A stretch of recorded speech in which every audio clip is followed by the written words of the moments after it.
Tras la finalización de la Segunda Guerra Mundial, Sir Winston Churchill, uno de los artífices de la victoria aliada, fue derrotado en las elecciones, en las urnas, y desde entonces se dedicó a dar conferencias, impartir su magisterio en diferentes lugares del planeta.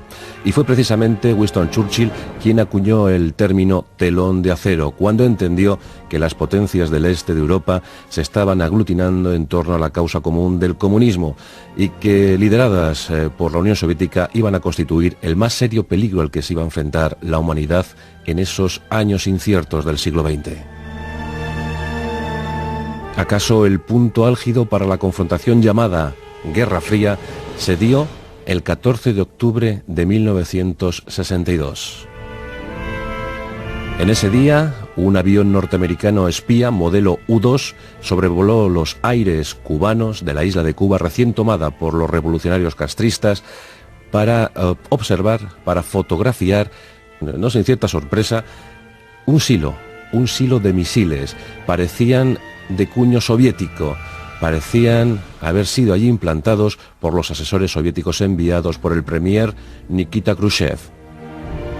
Un día más tarde, el 15 de octubre de 1962, los temores fundadísimos de los norteamericanos se concretaron al ver las imágenes. Aquel avión U-2 había fotografiado misiles de medio alcance SS-4, terribles cohetes capaces de portar 3 megatoneladas de material atómico. A tan solo 200 kilómetros se encontraba la amenaza nuclear. El inminente estallido de una tercera guerra mundial estaba más que claro para entonces.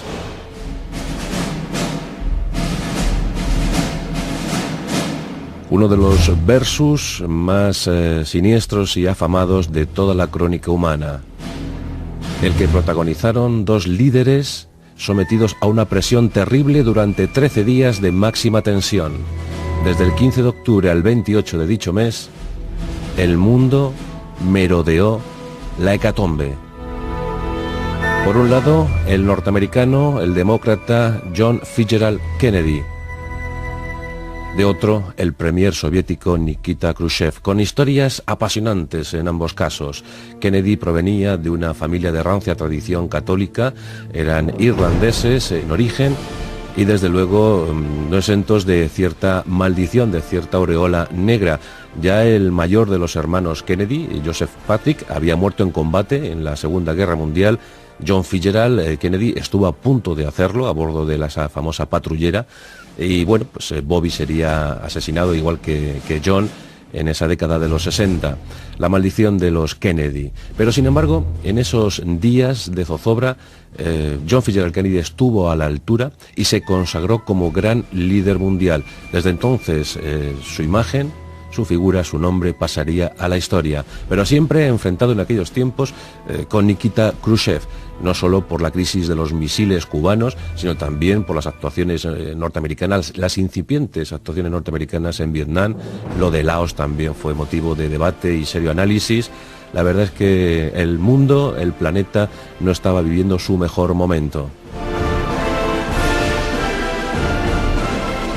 Nikita Khrushchev provenía de la más ortodoxa tradición comunista, un hombre de origen humildísimo que había trabajado en las minas de Ucrania en 1909, con una escasa edad de 15 años, pero que después, en 1918, se había sumado al movimiento bolchevique y había ido extendiendo posiciones en el Politburó comunista hasta que finalmente obtuvo el poder tras el fallecimiento del dictador Stalin.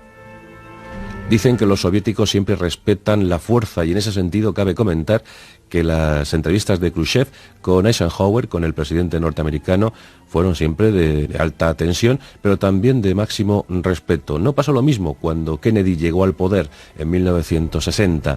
Famoso es el zapatazo que pegó Nikita Khrushchev en la Asamblea General de las Naciones Unidas. Se estaba discutiendo el asunto de la descolonización africana y en ese momento Khrushchev, muy airado por ciertas cosas que se estaban comentando, se quitó el zapato y dando con él en la mesa dijo: «Os arrasaremos». Era una clara alusión al bloque occidental. También llegó a decir de Kennedy que formaba parte de una élite ineficaz que gobernaba los Estados Unidos de América y que eso acarrearía nefastas consecuencias.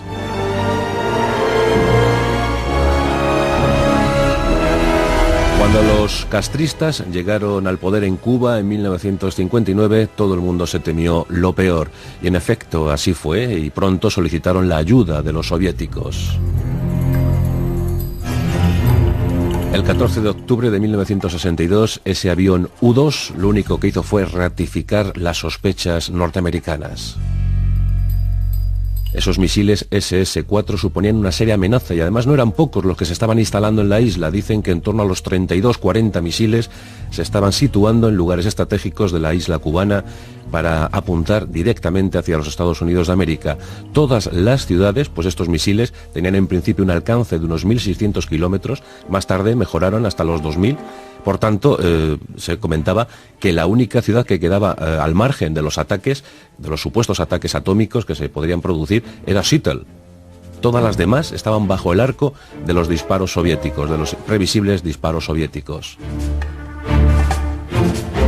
Kennedy diseñó una estrategia de presión hacia la Unión Soviética y se cimentó la teoría de la cuarentena. No se podía hablar de bloqueo entonces, se querían bloquear la isla cubana, pero sí en cambio se facilitó un nuevo término, cuarentena. Se trataba en realidad de someter a sitio la isla cubana, de evitar que cualquier carguero soviético pudiese llegar con provisiones, con material bélico a la isla.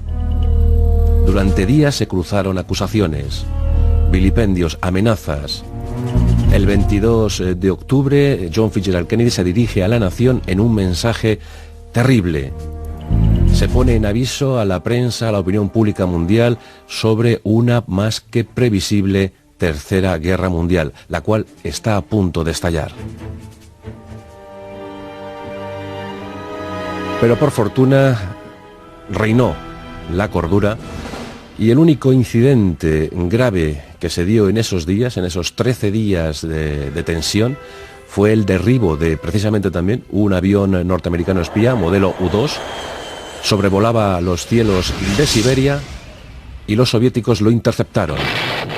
El avión, pilotado por el capitán Anderson, fue la única víctima, incluido el piloto, de aquella contienda. Murió el piloto, fue derribado el avión, pero a las pocas horas se rubricaba un acuerdo por el que los soviéticos se comprometían, ellos también eran conscientes de la amenaza, se comprometían a desmantelar los misiles de Cuba y a cambio de esto Norteamérica se comprometía a no invadir la isla después del desastre que había sufrido tras lo de Bahía de Cochinos. Pues los norteamericanos no solo se comprometían a no invadir Cuba, sino también a desmantelar sus misiles Júpiter que tenían desplegados por la frontera turca. En realidad estos misiles prácticamente ya eran inservibles, estaban muy obsoletos y no hubo ningún problema en aceptar ese desmantelamiento. Por tanto, aquel episodio trágico que estuvo a punto de acabar no solo con estos dos países, sino con todo el orbe, con todo el globo terráqueo, pues finalizó al cabo de 13 días, el 28 de octubre de 1962. Desde entonces las relaciones se apaciguaron. Se estableció línea directa entre el premier soviético y el presidente norteamericano, el famoso teléfono rojo. Y hay quien dice que Nikita Khrushchev puso mucho de su parte para dar ese primer paso hacia lo que luego conocimos como glasnost, transparencia y perestroika, apertura. El 22 de noviembre de 1963, John Fitzgerald Kennedy murió asesinado en Dallas. Un año más tarde, Nikita Khrushchev era depuesto en su cargo y este era asumido por Leónidas Brezhnev. Esos dos protagonistas máximos de la historia, de ellos dependió apretar el botón en un momento crítico para la Tierra. Por fortuna, el miedo a esa más que previsible hecatombe, pues el miedo facilitó las cosas y al fin todos quedaron tranquilos en sus respectivas casas. La historia prosiguió y la Guerra Fría terminó con la caída del muro de Berlín. Fueron más de 40 años en los que el mundo estuvo sometido a la mayor presión que se conoce, la posibilidad de sucumbir bajo los efectos de la radiación, de la hecatombe atómica. Ojalá no volvamos a vivir más una crisis parecida a la que aconteció en octubre de 1962, la ya famosa y renombrada crisis de los misiles.